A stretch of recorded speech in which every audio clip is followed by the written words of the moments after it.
ఈ వేసవికి తెలుగు నుంచి షెడ్యూల్ అయిన ఏకైక పెద్ద సినిమా పెద్ది మరోసారి వాయిదా పడబోతోందని అందరూ ఒక అభిప్రాయానికి వచ్చేశారు. గత 4-5 రోజులుగా మీడియాలో, సోషల్ మీడియాలో దీని గురించి జోరుగా వార్తలు వస్తూ ఉన్నాయి. చిత్ర బృందం కూడా ఈ వార్తలను ఖండించడం లేదు. అసలు వాయిదా గురించి లీక్స్ ఇచ్చిందే పెద్ద టీం అనే అనుమానాలు వ్యక్తమవుతూ ఉన్నాయి. ముందుగా జనాలను ప్రిపేర్ చేసి తర్వాత కొత్త రిలీజ్ డేట్ అనౌన్స్ చేస్తారనే చర్చ జరుగుతుంది. జూన్ 25 లేదా 26 అంటూ కొత్త రిలీజ్ డేట్ ప్రచారంలోకి వచ్చింది కూడా. షూటింగ్ తో పాటు సీజీ వర్క్ ఆలస్యం వల్లే పెద్ద వాయిదా పడబోతోందని అనుకుంటూ ఉన్నారు.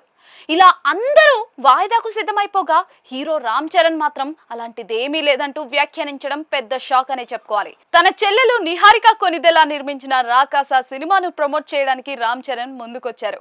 రాకాస టీం అంతా వెళ్లి చరణ్ ను కలిసింది. ఆ సందర్భంగా జరిగిన చిట్ చాట్ కు సంబంధించిన వీడియోను సోషల్ మీడియాలో పంచుకుంది చిత్ర బృందం. అందులో రామ్ చరణ్ పెద్ది గురించి ఆసక్తికరమైన వ్యాఖ్యలు చేశారు. తన సినిమా ఆలస్యం అవుతోందని బయట బాగా వింటున్నానని, అదేమీ లేదని ప్రమోట్ చేయమని రాకాస టీం సభ్యులకు చెప్పాడు. ఏప్రిల్ 30న పెద్ది వచ్చే అవకాశమే లేదని అందరూ ఫిక్స్ అయి ఉంటే, వేరే సినిమాలు మే 1కి షెడ్యూల్ అవుతూ ఉంటే మళ్ళీ కొత్త ట్విస్ట్ ఏంటి అంటూ అందరూ షాక్ అయిపోతూ ఉన్నారు.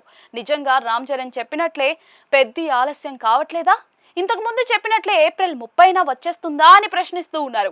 అయితే రామ్ చరణ్ ఇలా అన్నా సరే పెద్ది ఈ నెల 30న రాదన్నదే 2 రోజుల ముందు వరకు యూనిట్ వర్గాల నుంచి అందిన సమాచారం.